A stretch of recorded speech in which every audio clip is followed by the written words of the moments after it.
हे focus, तो आज हम पढ़ने वाले हैं एक्सरसाइज 3.1।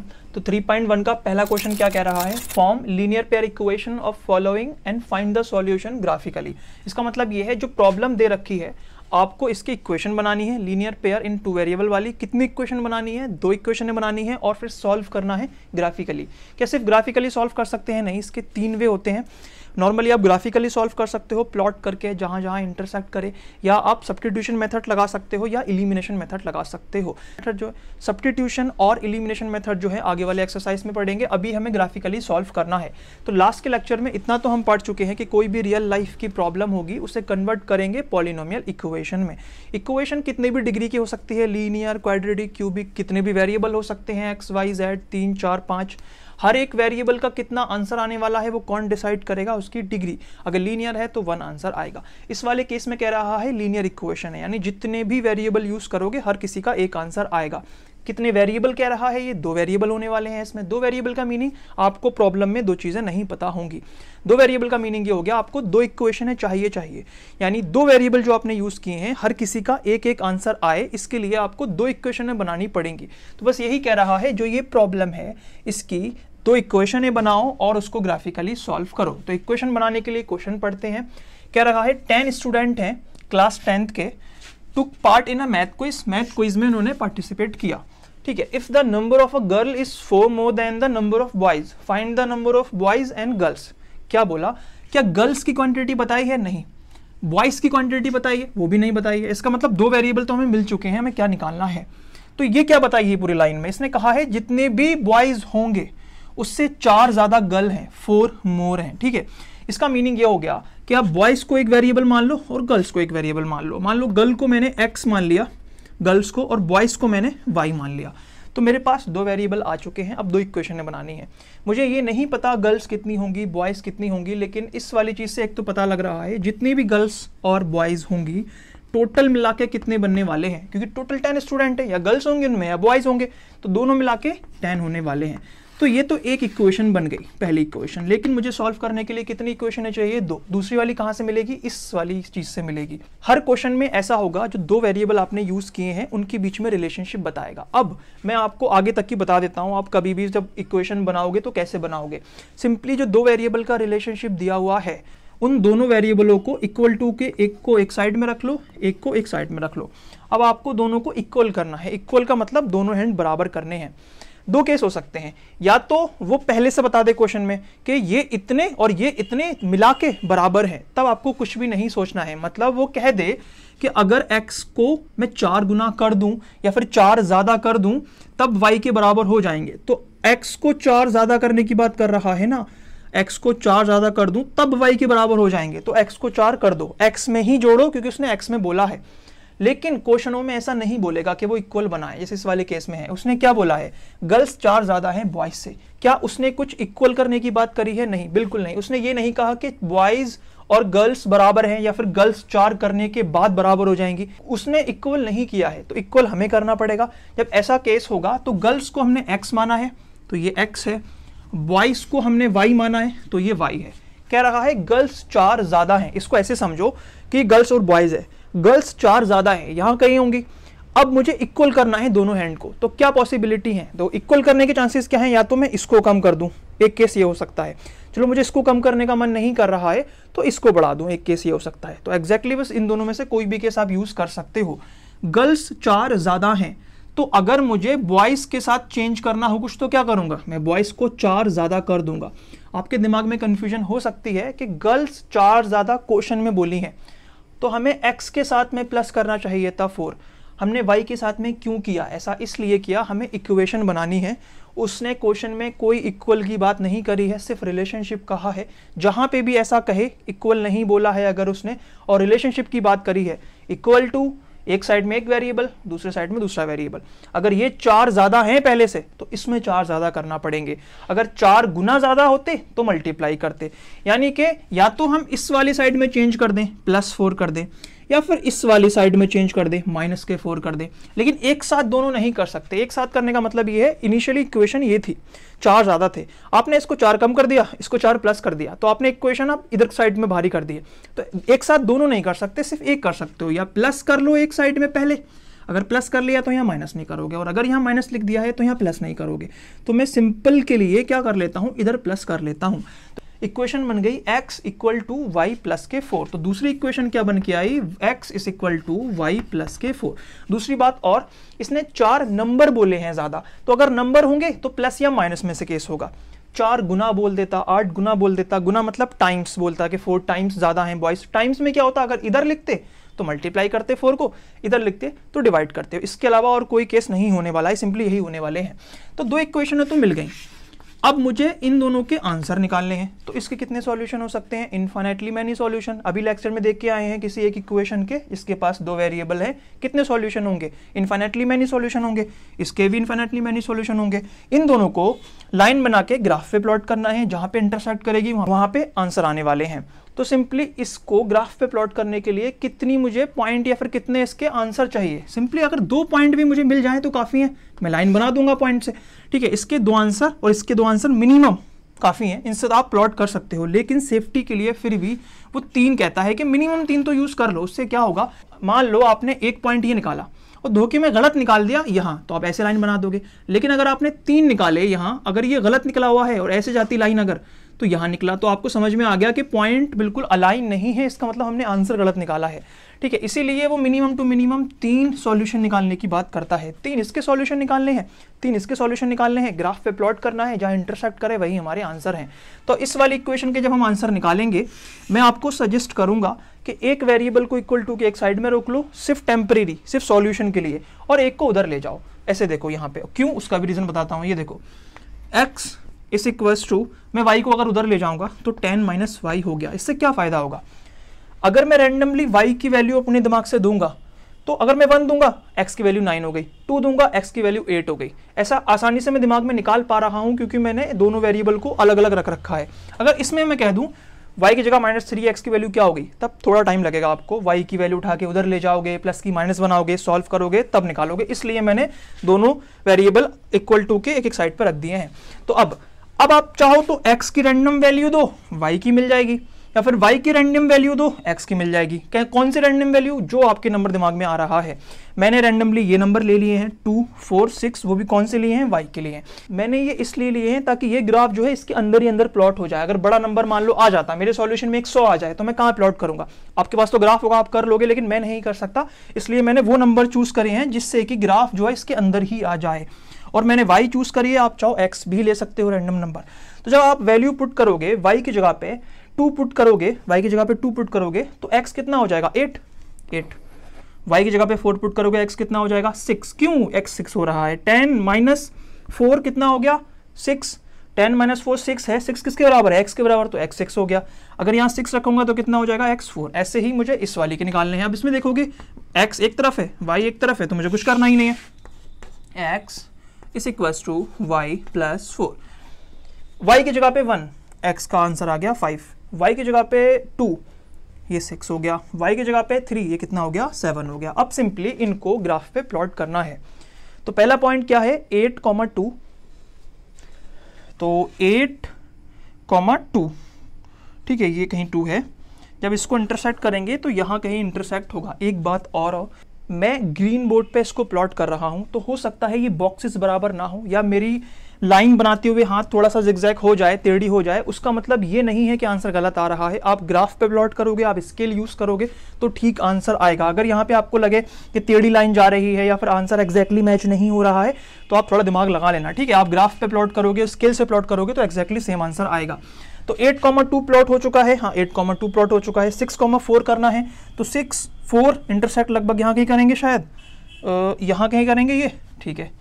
उसके बाद 4,6, 4, 6 यहाँ पे कहीं इंटरसेक्ट करेंगे ये। देखो मैंने कहा था थोड़ा सा हाथ की वजह से ऐसा हो रहा है, तो मैं मान लेता हूँ ऐसे करके एक लाइन बनेगी। सिंपली इसके ऊपर नहीं आ रही है वो इसलिए बॉक्सेस शायद बराबर ना हो। आप ग्राफ पे प्लॉट करोगे बराबर आएंगे। अब दूसरी वाली इक्वेशन प्लॉट करोगे, 5,1, 6,2, 5, 1, 6,2, ठीक है, इस तरीके से आएगी। तीसरा क्या है, 7,3, 7,3, इस तरीके से इंटरसेक्ट करेगी। इसका मतलब ये हमारे आंसर हैं। जो हमारी प्रॉब्लम थी उसकी दो इक्वेशनें बनाई, उसमें दो वेरिएबल यूज हुए हैं। ये वाली एक्सिस एक्स होती है, ये वाली एक्सिस वाई होती है। ये कोऑर्डिनेट ज्योमेट्री का टॉपिक है, ठीक है। आपको नहीं आता हो तो कोऑर्डिनेट ज्योमेट्री वाले लेक्चर देख लेना। तो सिंपली इस इक्वेशन को प्लॉट किया तो ये आई, ठीक है। ये कौन सी वाली है, x + y = 10। जब मैंने इस वाली इक्वेशन को प्लॉट किया तो ये बनी है x = y + k4। जब इन दोनों को ग्राफ पे प्लॉट करके देखा तो इंटरसेक्ट कर रही है, मतलब एक आंसर आ रहा है। ये पॉइंट जो है आंसर है। इस पॉइंट का x एक्सिस का एड्रेस क्या होगा, x पे जाओ प्रोजेक्शन लेके, ठीक है। इसका मतलब 7 आ रहा है, तो x एक्सिस पे ये 7 दे रहा है। अब इसका y एड्रेस क्या है, तो y एक्सिस पे जाओ, ठीक है। सॉरी, इस तरीके से। आपको लगता होगा कि ये लाइन तो टेढ़ी है, ये 4 पे ज़्यादा जा रही है। मैंने बता दिया बॉक्सेस छोटे बड़े हो सकते हैं, जैसे ऐसा हो रहा है। जब आप करोगे तो 3 इसका आंसर आएगा। इसका मतलब जो हमारा आंसर आया है वो x 7 पे और y 3 पे, ये दोनों इक्वेशनें सेटिस्फाई होंगी। मतलब x 7 पे y 3 पे ये दोनों इक्वेशनें सेटिस्फाई होंगी, ठीक है। इसका मतलब x किसको माना था हमने, गर्ल्स को। तो गर्ल्स कितनी होंगी, 7 होंगी। बॉयज कितने होंगे, 3 होंगे। अब देखोगे 7 + 3 10 बराबर हो गया। x जो है 7 और इसको इधर ले जाओगे y को 3, 7 बराबर है, इक्वल है। इसका मतलब हमारे पास गर्ल्स जो हैं 7 है और बॉयज जो हैं वो 3 है। ये इसका आंसर हो गया। क्या ओके, तो सेकंड क्वेश्चन क्या कह रहा है, 5 pencil and 7 pen together cost 50 rupees whereas 7 pencil and a 5 pen cost 46 rupees together. Find the cost of a 1 pencil and a pen. अगर मैं 5 पेंसिल और 7 पेन एक दुकान से खरीदूं तब मुझे 50 रुपए देने पड़ रहे हैं, जबकि 7 पेंसिल और 5 पेन खरीदूंगा। ऊपर वाले केस में क्या था, 5 पेंसिल थी, यहाँ पे 7 पेंसिल है। ऊपर में 7 पेन थे, यहाँ पे 5 पेन है। अगर वहाँ पे खरीद रहा था तो 50 रुपये देने पड़ रहे थे, यहाँ पे खरीदूंगा तो 46 रुपीज़ देने पड़ रहे हैं। क्या बताना है, कॉस्ट बताना है किसकी, एक पेंसिल की और एक पेन की। क्या इस वाले केस में पेंसिल या पेन का कुछ प्राइस के बारे में बताया है, नहीं। टोटल मिला के इतने के हैं ये पता, हमें ये नहीं पता इसका प्राइस क्या हो सकता है या फिर इसका प्राइस क्या हो सकता है।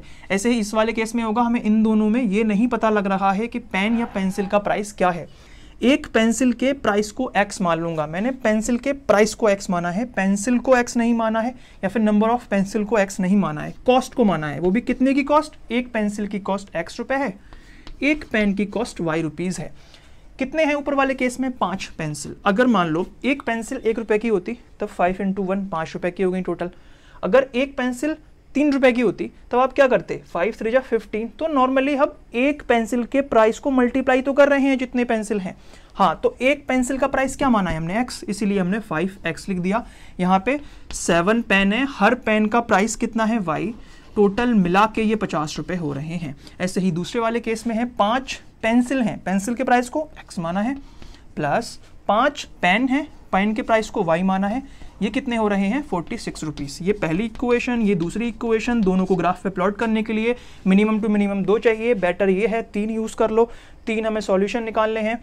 इस वाले के सॉल्यूशन यहाँ से निकाल लेना है, इस वाले के सॉल्यूशन यहाँ से निकालना है। जब आप रैंडमली x की वैल्यू पुट करोगे तो y की वैल्यू पुट करके आंसर आएंगे। ये आपका समझ लो एक्सरसाइज हो गई है, इसको सॉल्व कर लेना है। मैंने अभी यहाँ पे डायरेक्टली फिल कर दिए हैं। जब आप इसको ग्राफ पे प्लॉट करोगे तो इस वाली इक्वेशन को अगर जब आप प्लॉट करोगे तो कितना आएगा, 3,5, यानी x एक्सिस पे 3 है, यहाँ पे 5 है, यहाँ कहीं इंटरसेक्ट कर रही हैं। दूसरा है 10,0, 10,0, यानी ये y एक्सिस पे बड़ा ही नहीं है ऊपर, तो ये हो गया इसका एक। दूसरा वाला क्या है, -4 और 10। -4 एक्चुअल में मैंने माइनस के नहीं बनाए हैं, तो -1, -2, -3 एंड -4 एंड 10, तो ये यहाँ कहीं आएगा।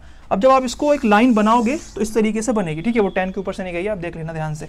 तो ये वाली बनी, ये वाली इक्वेशन, ठीक है। आप इस वाले को ग्राफ में प्लॉट करोगे तो 8 -2, 8 -2, ऐसे करके नीचे को जाएंगे, 1 -1 -2, इस तरीके से ये यहाँ कहीं बनेगा एक पॉइंट, ठीक है। दूसरा पॉइंट कहाँ बनेगा, 3,5,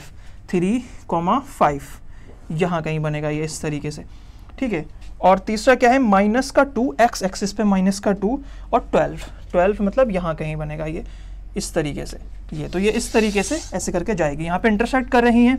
जब आप ग्राफ पे प्लॉट करोगे, फिर बता रहा हूँ, मैंने यहाँ पे ग्रीन बोर्ड पे प्लॉट किया है, ये बॉक्सेस बराबर नहीं हो सकते हैं, मेरे हाथ जिगजैग हो जाएंगे, थोड़ी लाइन टेढ़ी बनेगी, इसलिए आंसर एग्जैक्टली शायद प्रोजेक्शन देखोगे सेम ना आए, लेकिन आप जब ग्राफ पे प्लॉट करोगे तो आपको एग्जैक्टली आंसर मिलेंगे 3,5, ठीक है। 3,5। एक्चुअली बहुत ज़्यादा टेढ़ा हो गया इसमें, लेकिन देख लेना आप, एग्जैक्टली यही आंसर आने वाले हैं 3,5, यानी x एक्सिस पे 3, y एक्सिस पे 5। x एक्सिस को क्या माना था, पेंसिल का, एक पेंसिल का प्राइस, पेन का एक प्राइस क्या है 5 रुपये। इसका मतलब ये हो गया अगर 3 रुपये की पेंसिल है तो 5 या 15 रुपये की तो सिर्फ पेंसिल हो गई इस केस में।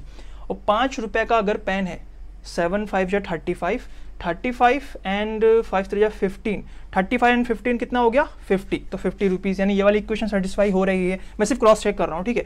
7 पेंसिल हैं और पेंसिल कितनी है ये, तो 21 रुपीज़ की इस वाले केस में पेंसिल हो गई, और 5 पेन है 25, तो 21 एंड 25 कितना हो जाएगा 46, यानी दूसरी वाली इक्वेशन भी सेटिस्फाई हो रही है। आपको ये थोड़ा सा टेढ़ा, थोड़ा नहीं काफ़ी टेढ़ा है, लेकिन फिर भी जब ग्राफ पे प्लॉट करोगे तो एक्जैक्टली बिल्कुल सेम प्रोजेक्शन बनेगा। ये लाइन भी टेढ़ी है, ऊपर से ये बॉक्सेस बराबर ना हो इसलिए। तो ये क्वेश्चन हो गया, आगे वाला क्वेश्चन करते हैं। ओके, तो सेकंड क्वेश्चन क्या कह रहा है कि हमें 2 पेयर लीनियर इक्वेशन दे रखी हैं, यानी ये लीनियर इक्वेशन है और 2 वेरिएबल के साथ हैं और 2 इक्वेशनें दे रखी हैं। हमें इसे ग्राफ पे प्लॉट करना है और बताना है कि ये इंटरसेक्टिंग है या फिर पैरेलल है या फिर कोइंसिडेंट है। इंटरसेक्टिंग का मतलब क्या हो गया, एग्जैक्टली एक आंसर आने वाला है। पैरेलल का मतलब कोई आंसर नहीं आने वाला है। कोइंसिडेंट का मतलब ये हो गया एक्चुअल में एक ही इक्वेशन है, 2 अलग अलग फॉर्म में लिख दी है, इसलिए इसके इनफाइनाइटली मैनी सॉल्यूशन आ सकते हैं। लास्ट लेक्चर में हम थ्योरी में कवर कर चुके हैं कि अगर 2 इक्वेशन हैं और x के साथ वाले कोफिशिएंट जो हैं उन दोनों का रेशियो निकालेंगे, y के साथ वाले कोफिशिएंट का रेशियो निकालेंगे और कांस्टेंट टर्म का रेशियो निकालेंगे। एक एक करके चेक करेंगे। अगर x के साथ वाले कोफिशिएंट और y के साथ वाले कोफिशिएंट दोनों के दोनों बराबर हैं, तब तो हम तीसरे वाले रेशियो के साथ चेक करेंगे। अगर ये दोनों रेशियो बराबर नहीं है तो बूम, हमें आंसर मिल गया। वो भी आंसर कितना, एग्जैक्टली एक आंसर आएगा। मतलब अगर ऐसा केस है कि दोनों रेशियो बराबर नहीं है, तब हमें तीसरा वाला चेक करने की जरूरत नहीं है। हम ऐसे ही कह सकते हैं इंटरसेक्टिंग लाइन है, कंसिस्टेंस, मतलब आंसर आएगा कितना, एक आंसर आएगा। उसका मतलब अगर बराबर हुई तो हमें चेक करना पड़ेगी तीसरे वाले के साथ। तो तीसरे वाले के साथ बराबर हो भी सकती हैं या फिर नहीं हो सकती हैं। अगर तीनों के तीनों रेशियो बराबर हुए तब क्या होगा, लाइन जो बनेगी ग्राफ पे वो कोइंसिडेंट लाइन बनेगी, यानी एक के ऊपर एक लाइन बनेगी। तो कंसिस्टेंस है, क्या आंसर आ रहे हैं, आंसर तो आ रहे हैं, लेकिन कितने आएंगे, इनफाइनाइटली मैनी सॉल्यूशन आएंगे। और अगर ये दोनों रेशियो बराबर है और ये वाला बराबर नहीं है, तब इस वाले केस में पहुंच गए। इस वाले केस में क्या होगा, पैरेलल लाइनें बनेगी, कंसिस्टेंस होंगी नहीं, आंसर ही नहीं आएगा कभी। कितने आंसर, 0 सॉल्यूशन आएगा, इसलिए नॉट कंसिस्टेंस है। तो एक एक करके यहाँ पे हम चेक करते हैं। इन दोनों का रेशियो निकालेंगे तो कितना आएगा, 5/7। ये क्या बराबर है, माइनस प्लस का याद रखना, माइनस के 4/-6 है। ये सिंपलेस्ट फॉर्म में है, नहीं सिंपलेस्ट फॉर्म में बना लो इसको 2/3। क्या ये दोनों बराबर हैं, ये दोनों बराबर नहीं है, नो। ठीक, इसका मतलब सिर्फ इस वाले केस पे हो सकता है ऐसा। तो ये इंटरसेक्टिंग लाइन है, तो ये कौन सी हो गई, इंटरसेक्टिंग लाइन हो गई। इसका मतलब क्या हो गया, इसका एग्जैक्टली एक आंसर आने वाला है। इस वाले केस में चेक करेंगे तो 9/18, इसका मतलब 1/2 क्या बराबर है 3/6 के, 3/6 मतलब 1/2। इसके साइन चेक करते चले जाना, ठीक है, 1/2 1/2। उसके बाद इस वाले का रेशियो निकालेंगे तो 12/24, तो ये भी 1/2 हो गया। ये दोनों रेशियो बराबर हैं तो इस वाले केस में आएंगे। क्या तीसरा वाला रेशियो भी बराबर है, हाँ तीसरा वाला रेशियो भी बराबर है। इसका मतलब ये कोइंसिडेंट लाइन हो गई। तो ये कोइंसिडेंट का मतलब क्या होता है, एक के ऊपर एक है, इसका मतलब इनफाइनाइटली मैनी सॉल्यूशन आने वाले हैं। इस वाले में चेक करेंगे 6/2 का मतलब क्या हो गया, 3/1, यानी 3 आंसर हो गया। इस वाले को चेक करेंगे -3 -1, ये -3 है, ये -1 है, माइनस से माइनस कैंसिल, तो ये भी 3 हो गया, ये भी 3 हो गया। इससे ये कंफर्म हो गया, इधर नहीं जाएंगे हम, यानी इंटरसेक्टिंग नहीं होगी, इस वाले केस में जाएंगे। इस वाले केस में तीसरा वाला चेक कर लेते हैं, क्या ये 10/9 के बराबर है, नहीं है। यानी ये दोनों तो बराबर हैं, ये दोनों में बराबर हैं, लेकिन तीसरे वाले के बराबर नहीं है। तीसरे वाले के बराबर नहीं है मतलब पैरेलल लाइन है। पैरेलल लाइन का मतलब क्या हो गया कि एग्जैक्टली एक भी आंसर नहीं आएगा। तो इंटरसेक्टिंग मतलब एक आंसर आने वाला है। ग्राफ पे प्लॉट करोगे, सब्स्टिट्यूशन मेथड लगाओगे या फिर एलिमिनेशन मेथड लगाओगे तो एक्स का और वाई का एग्जैक्टली एक आंसर मिलेगा। इस वाले केस में एक्स के और वाई के इनफाइनाइटली मैनी सॉल्यूशन मिलने वाले हैं। इस वाले केस में चाहे सब्स्टिट्यूशन लगाओ, एलिमिनेशन लगाओ या फिर आप ग्राफ पे सॉल्व करो, इस पे जो है एक भी आंसर नहीं मिलेगा। ओके, तो थर्ड क्वेश्चन क्या कह रहा है कि जो लीनियर इक्वेशन विद 2 वेरिएबल की ये इक्वेशन दे रखी हैं, ये कंसिस्टेंस है या फिर इनकंसिस्टेंस है।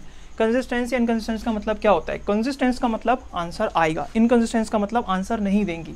तो हमने देख रखा है जब हम रेशियो निकालेंगे तो या तो लाइन इंटरसेक्टिंग नजर आएगी हमें, इंटरसेक्टिंग मतलब एग्जैक्टली एक आंसर, तो आंसर आया तो वो कंसिस्टेंस हो गई।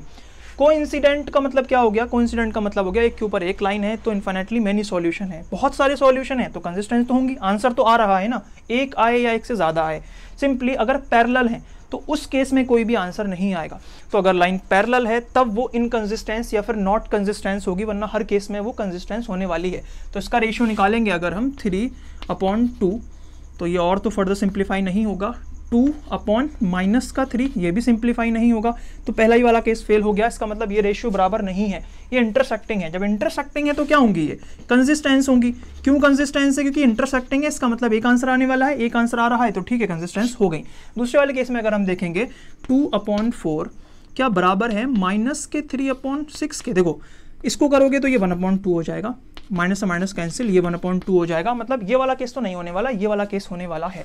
तीसरा वाला रेशियो चेक करोगे 8 अपॉन 9। पहली बात ये है 8 उस साइड में है और 9 भी उस साइड में है, लेकिन स्टैंडर्ड फॉर्म में कांस्टेंट टर्म इस साइड में है, तो ये माइनस का 8 और माइनस का 9 हो जाएगा। इतना याद कर लेना, इसको इधर ले आना, ठीक है। तो माइनस से माइनस कैंसिल आउट हो जाएगा, 8 अपॉन 9। ये दोनों बराबर हैं लेकिन ये बराबर नहीं है, ये दोनों बराबर हैं लेकिन ये बराबर नहीं है। इसका मतलब ये हो गया ये पैरेलल लाइन है, ये इनकंसिस्टेंस लाइन है। तीसरा वाले केस में अगर आप देखोगे तो 3/2 उसका रेशियो निकालोगे इसके साथ। रेशियो का मतलब ये सिंपली डिवाइडेड बाई 9 ही तो करना है। डिवाइड हटा के मल्टीप्लाई लगाते हो तो ये वाला साइड जो होता है रेसिप्रोकल हो जाता है, और ये पूरी एक टर्म है तो काटापीटी कर सकते हो इसके अंदर। 3 1 जा 3, 3 3 जा 9, तो ये कितना हो गया 1/6। अब आप सिंपली कर सकते हो, मैंने इतना लंबा करा, आप डायरेक्टली 1/9 करके कैंसिल आउट कर सकते हो। दूसरा वाला रेशियो निकालोगे 5/3, माइनस का 10 है तो 1/-10। क्यों, क्योंकि डिवाइड किया फिर मल्टीप्लाई किया, रेसिप्रोकल हो गया। 5 1 जा 5, 5 2 जा 10, तो ये कितना हो गया 1/6 लेकिन माइनस का। तो क्या ये दोनों बराबर हैं, नहीं, क्योंकि 1/6 तो है लेकिन साइन का खेल है यहाँ पे। ये प्लस का साइन है, ये माइनस का साइन है। प्लस के इस साइड में पढ़ते हैं नंबर लाइन के, माइनस के साइड में पढ़ते हैं, तो बराबर कैसे हो गए। तो ये वाला केस हो गया, ये वाला केस हो गया, इसका मतलब कंसिस्टेंस लाइन है, ये वाली कंसिस्टेंस लाइन है। आगे देखते हैं। ओके, तो इस वाले क्वेश्चन में आप देखोगे तो ये हो जाएगा 5/-10 मतलब 1/2 लेकिन माइनस का। सेकंड वाले केस में जाओगे तो 3/-3/6 तो ये 1/2 यानी कि माइनस का 1/2। माइनस का निशान नीचे हो या ऊपर हो उससे फर्क नहीं पड़ता है, ठीक है। तो ये 1/2 के बराबर है बराबर। इसका मतलब ये वाला केस नहीं होने वाला है, इन दोनों में से कोई केस होंगे। तीसरा वाला रेशियो चेक करोगे, ये इक्वल टू के उधर है, इधर लेके आओगे तो माइनस का 11, इसको इधर लेके आओगे तो प्लस का 22। 11 1 जा 11, 11 2 जा 22, यानी माइनस का 1/2, माइनस का 1/2, माइनस का 1/2, यानी तीनों एग्जैक्टली बराबर हैं, तो कोइंसिडेंट लाइन होगी। कोइंसिडेंट लाइन क्या होती है, कंसिस्टेंस लाइन होती है। तो ये क्या हो गई, कंसिस्टेंस लाइन हो गई। इस वाले में निकालोगे तो 4/3 डिवाइड या फिर मल्टीप्लाई 1/2, 2 1 जा 2, 2 2 जा 4, दोनों प्लस के हैं, ठीक है। 2/3 ये आया A1/A2। अब B1/B2 निकालोगे तो वो कितना आएगा 2/3, यानी अभी तक दोनों रेशियो बराबर हैं, तो ये वाला केस तो कैंसिल आउट हो गया, नहीं होगा, इन दोनों में से कोई होने वाला है। तीसरा वाला चेक करोगे, 8 इधर लाओगे 12 इधर लाओगे तो कितना हो जाएगा माइनस का 8 अपॉन माइनस का 12, माइनस से माइनस कैंसिल आउट हो जाएगा। 2 4 जा 8, 2 6 जा 12, 2 2 जा 4, 2 3 जा 6, मैं लंबा कर रहा हूँ, डायरेक्टली कर सकते हो। 4 2 जा 8, 4 3 जा 12, ठीक है। 2/3 आ गया। क्या दोनों पॉजिटिव होंगे, माइनस माइनस कैंसिल आउट, हाँ पॉजिटिव होंगे। इसका मतलब ये तीनों बराबर हैं, इसका मतलब ये हो गया ये कोइंसिडेंट लाइन है। कोइंसिडेंट लाइन का मतलब हो गया कंसिस्टेंस है। कंसिस्टेंस मतलब आंसर आएगा, एक आए या एक से ज़्यादा आए वो मैटर नहीं रखता, लेकिन ये आंसर देंगी। तो हमने चेक कर लिया, आगे वाले क्वेश्चन को देखते हैं। ओके, तो फोर्थ क्वेश्चन क्या कह रहा है कि आपको लीनियर इक्वेशन इन 2 वेरिएबल की 2 इक्वेशनें दे रखी हैं, आपको ये बताना है कि ये कंसिस्टेंस है या फिर इनकंसिस्टेंस है। इनकंसिस्टेंस कौन सी लाइन होती है जिसके आंसर नहीं आ सकते, तो ग्राफ पे जब प्लॉट करेंगे तो वो कौन सी 2 इक्वेशनें होती हैं जो आंसर नहीं देती हैं, वो पैरेलल लाइनें होती हैं जो कभी भी इंटरसेक्ट नहीं करेंगी तो कोई भी आंसर नहीं आएगा। तो कंसिस्टेंस लाइन कौन कौन सी होती हैं जो आंसर देंगी, कौन कौन सी लाइनें आंसर देती हैं कि अगर इंटरसेक्टिंग है तो एग्जैक्टली एक आंसर देंगी, अगर कोइंसिडेंट है तो इनफिनिटली मैनी सॉल्यूशन, बहुत सारे आंसर देंगी। तो दोनों की दोनों आंसर दे रही हैं, इसलिए कंसिस्टेंस है। तो हमें यहाँ से चेक करना है कि ये इंटरसेक्टिंग है, पैरेलल है या फिर कोइंसिडेंट है, ठीक है। तो अब इसका रेशियो चेक करेंगे तो ये हो जाएगा 1/2। पहले वाले का रेशियो 1/2 हो गया। इस वाले को चेक करेंगे तो ये भी 1/2 है। इस वाले का रेशियो लेंगे तो माइनस का 5 अपॉन माइनस का 10, क्योंकि स्टैंडर्ड फॉर्म में ये इस साइड में आ जाती हैं, तो माइनस से माइनस कैंसिल आउट हो जाएगा। 5 1 जा 5, 5 2 जा 10, तो ये 1/2 1/2 1/2। जब तीनों के तीनों रेशियो बराबर होते हैं तब वो कौन सी लाइनें होती हैं, वो कोइंसिडेंट लाइन होती हैं। कोइंसिडेंट लाइनें कौन सी होती हैं, एक ही लाइन है, एक ही इक्वेशन है, उसको बस अलग फॉर्म में लिख दिया है, तो ये दोनों एक ही इक्वेशन है, सेम सॉल्यूशन देंगी। ग्राफ पे प्लॉट करोगे एक के ऊपर एक प्लॉट होगी, इसका मतलब ये हो गया इसकी इन्फिनिटली मैनी सॉल्यूशन आने वाले हैं, और ये कंसिस्टेंस इक्वेशंस हैं। कंसिस्टेंस मतलब आंसर देंगी, एक से ज़्यादा दे लेकिन देंगी ज़रूर। तो अब इसका तो मैं ग्राफ पे प्लॉट करके आंसर्स भी निकालने हैं। तो मान लो इस वाली इक्वेशंस के अगर सॉल्यूशन निकालने हैं तो x = 5 माइनस के y उधर ले गए ताकि आसानी से सॉल्व हो जाए। y की जगह पे हम रैंडम वैल्यू पुट कर लेंगे 1 2 3। 1 पुट करेंगे तो x की वैल्यू 4 आ जाएगी, y की जगह पे 2 पुट करोगे तो x की जगह पे 3 आ जाएगा, y की जगह पे 3 पुट करोगे तो x की जगह पे 2 आ जाएगा। ऐसे इस वाली इक्वेशन में देखोगे तो 2x + 2y = 10। इसको थोड़ी मॉडिफाई कर लो। मॉडिफाई कैसे करोगे, y उधर ले जाओगे तो माइनस का 2y और यहाँ से 2 डिवाइड में ले जाओगे, ये हो गया। अब y की जगह पे 1 रखोगे, 2 1 जा 2, 10 - 2 8, 8 डिवाइड बाई 2 4, तो 4 आ गया। ठीक है, 2 रखोगे यहाँ y की जगह पे, 2 2 जा 4, 10 - 4 6, 6 डिवाइड बाई 2 3, तो यहाँ 3 आ गया। 3 रखोगे, 3 2 जा 6, 10 - 6 कितना हो जाएगा 4, 4 डिवाइडेड बाई 2 कितना हो जाएगा 2, तो इसका आंसर आ गया 2। अब एक चीज देखते होगे, दोनों के सेम सॉल्यूशन आए हैं, क्यों? क्योंकि ये दोनों की दोनों सेम इक्वेशन है। जब इसको ग्राफ पे प्लॉट करोगे तो x, y यानी कि 4, 1 पहला जो पॉइंट आएगा वो 4, 1 यहाँ कहीं जाके इंटरसेक्ट होगा। सेकंड वाला है 3, 2, 3, 2 ये यहाँ कहीं जाके इंटरसेक्ट करेंगी। और तीसरा वाला है 2, 3, 2, 3 यानी इस तरीके से।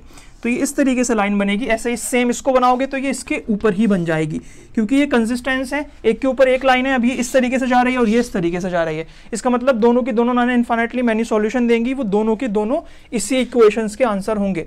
सेकंड वाली इक्वेशन है ये है, इसका जब हम रेशियो निकालेंगे तो 1, 3 आएगा, और इसका जब रेशियो निकालेंगे तो -1 और ये -3 आएगा। माइनस से माइनस कैंसिल आउट हो गया। इससे ये तो कंफर्म हो गया इंटरसेक्टिंग नहीं है। अब थर्ड वाला रेशियो चेक करेंगे तो ये इधर जाके -8 हो जाएगा, ये इधर जाके -16 हो जाएगा, माइनस से माइनस कैंसिल आउट हो जाएगा। 8 1 जा 8, 8 2 जा 16।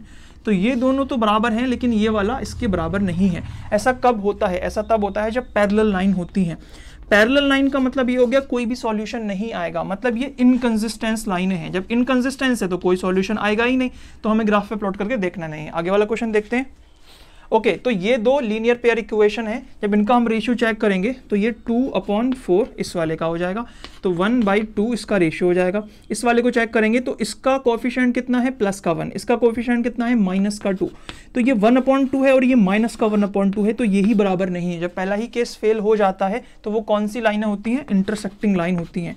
मतलब उसका एग्जैक्टली एक आंसर आने वाला है, यानी कि वो कंसिस्टेंस लाइन है। कंसिस्टेंस लाइन है तो उसको हमें प्लॉट करना है ग्राफ पे और सॉल्यूशन निकालना है। तो प्लॉट करते हैं। ये वाली इक्वेशन को जब हम प्लॉट करेंगे तो y = 6 उधर जाएगा तो प्लस का हो जाएगा, ये उधर जाएगा तो माइनस का 2x हो जाएगा सिंपली। अब हमें क्या करना है? x की रैंडम वैल्यू पुट करनी है। x की जगह पे 0 रखेंगे तो y के आंसर कितना आ जाएगा? 6 आ जाएगा। x की जगह पे 1 रखेंगे तो 6 माइनस के 2 कितना हो जाएगा? 4, तो ये 4 हो जाएगा। जब x की जगह पे 2 रखेंगे, 2 2 जा 4, 6 माइनस के 4 कितना हो जाएगा? 2, तो y की जगह पे क्या आ जाएगा? 2 आ जाएगा। ऐसे ही इस वाली इक्वेशन को चेक कर लेते हैं। ये वाली इक्वेशन को जब मॉडिफाई करेंगे तो -2y = उधर जाके ये +4 हो जाएगा, ये हो जाएगा -4x। इसको माइनस कर देंगे तो ये माइनस हो जाएगा और ये प्लस हो जाएगा, और फिर ये डिवाइड में चला जाएगा सिंपली। अब हमें क्या रखना है? x की जगह पे 1 रखेंगे तो 4 1 जा 4, +4 -4 0 हो गया, तो ये 0 डिवाइड बाई 2 कितना हो जाएगा? 0 हो जाएगा। उसके बाद x की जगह पे जब हम 2 रखेंगे तो 4 2 जा 8 हो जाएगा, +8 और -4 कितना होता है? +4 डिवाइडेड बाई 2, तो 2 आंसर आएगा। उसके बाद 3 रखेंगे जब हम x की जगह पे तो 3 4 3 जा 12 हो जाएगा, +12 है, -4 है, तो कितना होगा? +8, 8 डिवाइडेड बाई 2 कितना हो जाएगा? 4। तो हमारे ये सॉल्यूशन आ चुके हैं। इसको ग्राफ पे प्लॉट करेंगे 0,4 1,6, तो 0,6 यहाँ कहीं लाइन का एक पॉइंट आएगा, और 1,4 मतलब यहाँ कहीं आएगा। दूसरा है 2,2 मीन्स यहाँ कहीं आएगा। तो ये इस तरीके से लाइन बन रही है। दूसरा वाला क्या है? 1,0 मतलब यहाँ आएगा। 2,2 मीन्स यहाँ आएगा। 3,4 ये जाएगा। इस तरीके से जा रहा है। तो इंटरसेक्ट कहाँ पे करी? यहाँ करी। यहाँ पे x एक्सिस और y एक्सिस क्या है? 2,2। तो दो जो इक्वेशन है ये इंटरसेक्टिंग है। इंटरसेक्टिंग यहाँ पे इंटरसेक्ट कर रही हैं, तो यही इसका सॉल्यूशन है। क्या सॉल्यूशन है? x की जगह पे भी 2 रख दो और y की जगह पे भी 2 रख दो। इसके आगे वाला क्वेश्चन देखते हैं। ओके, तो इन इक्वेशन का हम रेशियो चेक करेंगे तो कितना होगा 2/4 यानी कि 1/2, और इसका चेक करेंगे तो माइनस का 2/-4, माइनस से माइनस कैंसिल हो जाएगा, ये भी 1/2 हो जाएगा। तो अभी तक तो बराबर है, मतलब इंटरसेक्टिंग नहीं है, पैरेलल या फिर कोइंसिडेंट हो सकती है। इसको चेक करेंगे, माइनस का 2 माइनस का 5, माइनस से माइनस कैंसिल आउट हो गया, ये बराबर नहीं है। ऐसा कब होता है? जब पैरेलल लाइन होती है। पैरेलल लाइन पे कितने आंसर आते हैं? कोई भी आंसर नहीं आता, इसलिए वो कौन सी लाइनें होती हैं? इनकंसिस्टेंस लाइनें होती हैं। जब इनकंसिस्टेंस लाइन है तो उसका आंसर ही नहीं आएगा, तो हम ग्राफ पे कैसे प्लॉट करेंगे? ये क्वेश्चन पूरा हो गया। ओके, तो फिफ्थ क्वेश्चन क्या है? फिफ्थ क्वेश्चन है half the parameter of rectangular garden whose length is 4 metre more than its width is 36 and find the dimension. Simply कह रहा है एक गार्डन है आपके पास जो रेक्टेंगुलर शेप का है। रेक्टेंगुलर शेप मतलब इस तरीके से कुछ होगा, ठीक है, जिसकी लेंथ होगी और विड्थ होगी। ना तो हमें लेंथ बताई है पूरे क्वेश्चन में, ना ही विड्थ बताई है, सिर्फ ये बताया है कि इसका पैरामीटर उसको आधा कर दोगे तब वो 36 मीटर के बराबर होगा।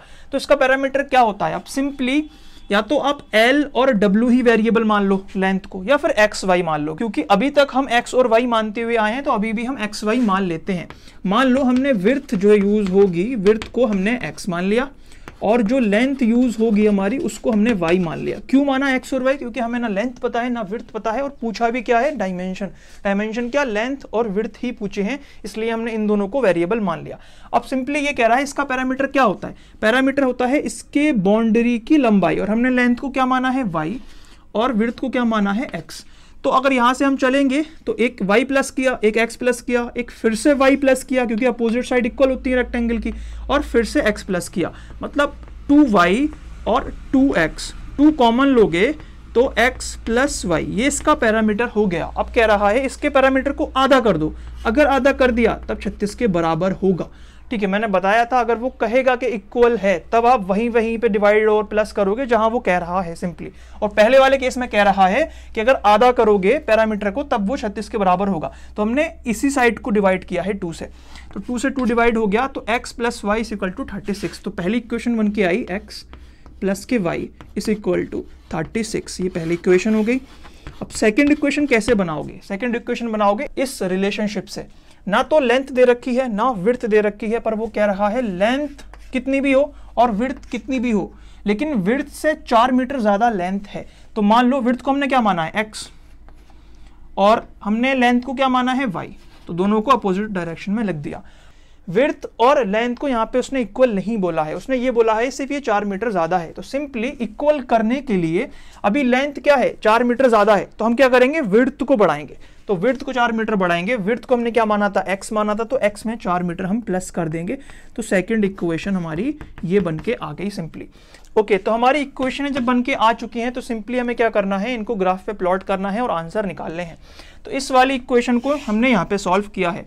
इस वाली इक्वेशन को ऐसे भी लिख सकते हैं y is equals to 36 minus k x simply. अब वो कह रहा है x की जगह पे जब आप 0 रखोगे तो 36 माइनस 0 कितना आएगा? दोबारा से 36। तो जब x 0 रख रहे हैं तो y कितना आ रहा है? 36। सेम अगर हम 36 रख दें x की जगह पे तो 36 माइनस 36 कितना आ जाएगा? 0, तो y 0 हो जाएगा। अगर मैं यहाँ 16 रख दूं यहाँ पे तो 16 माइनस 36 माइनस के 16 कितना होगा? 20, तो y की जगह पे 20 हो गया। ऐसे ही हमने इस वाले इक्वेशंस को यहाँ पे सॉल्व किया है। तो ये कितना है? y is equals to x plus के 4। अगर x की जगह पे 0 रखोगे तो y 4 हो जाएगा। x की जगह पे 8 रखोगे, 8 प्लस 4 12 हो गया, तो y 12 हो गया। x की जगह पे अगर आप 12 रखोगे तो 12 प्लस 4 कितना हो गया? 16, तो y की जगह पे 16 हो गया। तो एक ये सॉल्यूशन आए इस इक्वेशन के, ये सॉल्यूशन है इस इक्वेशन के, ये सॉल्यूशन है। अब हम इस इक्वेशन के सॉल्यूशन को ग्राफ पे प्लॉट करेंगे तो 0,36, 0,36, 36 लगभग यहाँ कहीं होगा, तो एक पॉइंट यहाँ पे बना।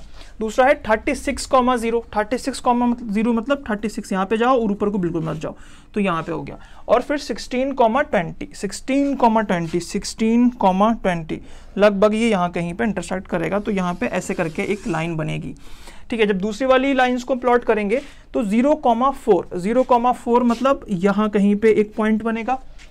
8,12, 8,12 का मतलब हो गया ये यहाँ कहीं पे एक पॉइंट बनेगा, ठीक है। उसके बाद कह रहा है 12,16, 12,16 लगभग यहाँ कहीं पे बनेगा। जब इस तरीके से हम प्लॉट करेंगे इसको, तो ये यहाँ पे इंटरसेक्ट हो रहा है। जो एड्रेस यहाँ पे होगा वही एड्रेस जो है हमारा आंसर है। सिम आंसर आएगा 16 ऐसे में आएगा लगभग, ठीक है, और 20 ऐसे में आएगा। 20 थोड़ी सी लाइन टेढ़ी लग सकती है आपको, वो इसलिए क्योंकि ये बॉक्सेस बराबर नहीं है। तो 16, 20 का मतलब क्या हो गया कि ये पॉइंट एक्स एक्सिस पे 16 दे रहा है, और एक्स पे हमने क्या माना था, विड्थ। तो विड्थ कितनी हो गई, 16 मीटर की। और ये वाई एक्सिस पे कितना एड्रेस दे रहा है, 20। तो वाई एक्सिस पे कितना हो गया, 20 मीटर। वो जो रेक्टेंगुलर गार्डन था उसकी साइडें थी 16 मीटर और 20 मीटर। ये क्वेश्चन यहाँ पे सॉल्व हो गया। ओके, तो 6 क्वेश्चन क्या कह रहा है कि हमारे पास एक इक्वेशन है 2x + 3y - k8 = 0। ये लीनियर इक्वेशन विद 2 वेरिएबल है। कह रहा है right another linear equation such that geometrical representation of a pair so formed intersecting, parallel and coincident. Simply इसका मीनिंग ये है कि हमारे पास एक इक्वेशन है, लीनियर पेयर वाली है, 2 वेरिएबल वाली है, यानी हमें एक और लीनियर इक्वेशन चाहिए 2 वेरिएबल वाली, ताकि इसके सॉल्यूशन आ सके हैं। अभी हम देख चुके हैं कि 2 इक्वेशन होंगी तब भी जरूरी नहीं है कि आंसर आए। आंसर कब आएगा, इंटरसेक्टिंग में। लेकिन हो सकता है पैरेलल हो, कोई आंसर ना आए, लेकिन हो सकता है कोइंसिडेंट हो, यानी एक के ऊपर एक हो, इनफाइनाइटली मैनी सॉल्यूशन आ जाए। तो इसका मीनिंग यही है कि बस इस इक्वेशन के लिए आप एक इंटरसेक्टिंग वाली इक्वेशन लिख दो, एक पैरेलल वाली इक्वेशन लिख दो, एक कोइंसिडेंट वाली इक्वेशन लिख दो। अब ये क्या है, इक्वेशन है, कौन सी है, लीनियर इक्वेशन है, तो एक लाइन बनाएगी। अब इसको कितनी इक्वेशन है, यानी कितनी लाइनें कट कर सकती हैं, ये मतलब इनफाइनाइटली मैनी लाइंस होंगी जो इसको कट कर सकती हैं। तो सिंपली इसको इनफाइनाइटली लाइन कट कर सकती हैं। उस इनफाइनाइट में से हमें एक लाइन चाहिए जो इंटरसेक्टिंग हो। तो सिंपली इंटरसेक्टिंग के लिए क्या करते हैं हम, इसका रेशियो दूसरे वाली इक्वेशन के साथ, x के साथ, देखो a1/a2 b1/b2 के बराबर नहीं होना चाहिए, हमें ऐसी इक्वेशन बनानी है। तो सिंपली 2 है यहाँ पे, तो क्या कर दो, 4 कर दो। तो ये रेशियो कितना हो गया, 1/2। यानी अब हमें दूसरे वाले में ऐसा नंबर लेना है कि 1/2 रेशियो ना बने, तो 4 ले लो, 3/4 हो गया। तो 1/2 3/4 के बराबर नहीं है, इंटरसेक्टिंग। अब यहाँ पे कुछ भी लिखो फर्क नहीं पड़ेगा। तो ये एक ऐसी इक्वेशन हो गई जो इसके साथ इंटरसेक्टिंग होगी। सेम इसके साथ पैरेलल बनानी है। पैरेलल में क्या होता है, पहला वाला रेशियो दूसरे वाले रेशियो के साथ होगा, बराबर होगा, लेकिन तीसरा वाला रेशियो नहीं होगा। तो बराबर का मतलब हम इसको 4 कर देते हैं, 4x, तो ये 1/2 रेशियो हो गया। इसको 6y कर देते हैं तो ये भी 1/2 हो गया, यानी दोनों रेशियो बराबर हो गया। अब तीसरा बराबर नहीं होना चाहिए, मतलब अब यहाँ पे 16 नहीं लिख सकते, बाकी कुछ भी लिख दो, 15 लिख दो, कुछ भी लिख दो, ठीक है। तो ये क्या हो गई, इसके साथ पैरेलल हो गई लाइन, ये वाली। अब कोइंसिडेंट लाइन निकली है, मतलब इसी लाइन का हमें क्या करना है, फॉर्म बदल देना है सिंपली। तो किसी भी नंबर से आप डायरेक्ट मल्टीप्लाई कर दो, हम 3 से कर देते हैं। तो 3 2 जा 6x प्लस 3 3 जा 9y प्लस माइनस 8 3 जा 24 = 0। तो जो ये लाइन है वो एक्चुअल में इसके साथ कोइंसिडेंट बनाएगी लाइन, एक के ऊपर एक लाइन आएंगे। ये क्वेश्चन ये हो गया। एंड लास्ट क्वेश्चन क्या कह रहा है कि draw the graph of equation x - y + 1 = 0 and 3x + 2y - 12 = 0। Determine coordinate of the triangle form by this line n and axis and shade the triangle region. Simply कह रहा है जो दो ये इक्वेशन दे रखी हैं, 2 इक्वेशन है, आपको इसको ग्राफ पे प्लॉट करना है और बताने हैं कोऑर्डिनेट, यानी वो एड्रेस जिससे कि ट्राइंगल बन रहा है। पर ट्राइंगल 2 लाइनों से नहीं 3 लाइनों से बनता है, इसीलिए उसने कहा कि ये वाली लाइनें जो आप ये लाइनें प्लॉट करोगे, ये लाइनें एंड एक्स एक्सिस, यानी एक्स एक्सिस और जो 2 लाइनें आप प्लॉट करोगे उनसे मिलके जो ट्राइंगल बनेगा उसके कोऑर्डिनेशन लिखने हैं और शेड कर देना है वो रीजन जो ट्राइंगल बना रहा है। तो सिंपली हमें क्या करना होगा, इस इक्वेशन के सॉल्यूशन निकालने होंगे और इस इक्वेशन के सॉल्यूशन निकालने होंगे। टाइम बचाने के लिए मैंने सॉल्यूशन निकाल रखे हैं। अगर आप देखोगे तो x को यहीं रोक लोगे, y उधर जाते ही प्लस का हो जाएगा और ये माइनस का 1 हो जाएगा। अब क्या करोगे, आप y की रैंडम वैल्यू पुट करोगे, y की जगह पे 1 पुट करोगे तो ये 0 हो जाएगा, y की जगह पे 2 पुट करोगे तो x 1 हो जाएगा, y की जगह पे 3 पुट करोगे तो ये 2 हो जाएगा। ऐसे ही इसका देखोगे तो कितना हो जाएगा, x = ये उधर जाते ही माइनस का 2y हो जाएगा, ये प्लस का 12 हो जाएगा, ये डिवाइडेड बाई 3 हो जाएगा सिंपली। अब y की जगह पे अगर हम 0 पुट करेंगे तो ये पूरा 0 हो गया, तो 3,12/3 कितना हो जाएगा, 4 हो जाएगा, तो x हो जाएगा 4। ऐसे ही अगर हम y की जगह पे 3 रखेंगे, 3 2 जा 6 माइनस के 6 प्लस के 12 कितने होंगे, प्लस के 6 डिवाइड बाई 3 कितने होंगे 2, तो x कितना हो गया 2 हो गया। ऐसे ही अगर हम 6 रखेंगे तो प्लस के 12 माइनस के 12 0 हो गया, 0 बाई 3 0 होगा, तो ये दोनों हो गए। अब हम इसको ग्राफ पे प्लॉट करते हैं और देखते हैं ट्राइंगल बनेगा या नहीं। तो 0,1 0,1 का मतलब ये हो गया x एक्सिस पे 0 और 1, यानी कि एक पॉइंट यहाँ बनेगा। ऐसे ही 1,2 यानी कि यहाँ कहीं बनेगा। 2,3 मतलब यहाँ कहीं बनेगा, यानी कि एक लाइन तो इस तरीके से जा रही है सिंपली, ठीक है। ये वाली इक्वेशन है। इस वाले को प्लॉट करेंगे 4,0 मतलब ये है। 2,3 मीन्स यहाँ कहीं पे जाके ये इंटरसेक्ट करेगा। 0,6 यहाँ कहीं पे करेगा। इस तरीके से जब आप बनाओगे ये लाइन तो ये होगा। अब यहाँ पे आपको ट्राइंगल बनता हुआ दिखता होगा। ट्राइंगल कौन सा वाला, ये वाला। इसने कहा है शेड कर दो रीजन, तो मैं शेड कर रहा हूँ। ये वाला ट्राइंगल बन रहा है एक्स एक्सिस को, और इन दो लाइनों को देखोगे एक साथ में तो एक ट्राइंगल बनेगा। तो ये जो मैंने शेड कर दिया है ये ट्राइंगल बना रहा है। इसके कोऑर्डिनेशन लिखने हैं, मतलब ये एड्रेस लिखना है, ये एड्रेस लिखना है और ये एड्रेस लिखना है सिंपली। अब जब एक एक करके एड्रेस देखोगे इसके, ठीक है, तो ये वाला कितना होगा 2,3, यानी एक इसका जो कोऑर्डिनेट है वो है 2,3, और ये वाला कौन सा है 4,0, तो एक कोऑर्डिनेट ये हो गया। ट्राइंगल के 3 कोऑर्डिनेट होते हैं, तो ये कितना हो गया, एक्स एक्सिस पे कितना हो गया -1, वाई एक्सिस पे कितना हो गया 0, तो ये हो गया। तो ये तीनों कोऑर्डिनेट जो हैं मिलकर ट्राइंगल बना रहे हैं, 2 लाइन और एक्स एक्सिस के साथ में। तो ये एक्सरसाइज यहीं खत्म होती है, आगे वाली देखते हैं।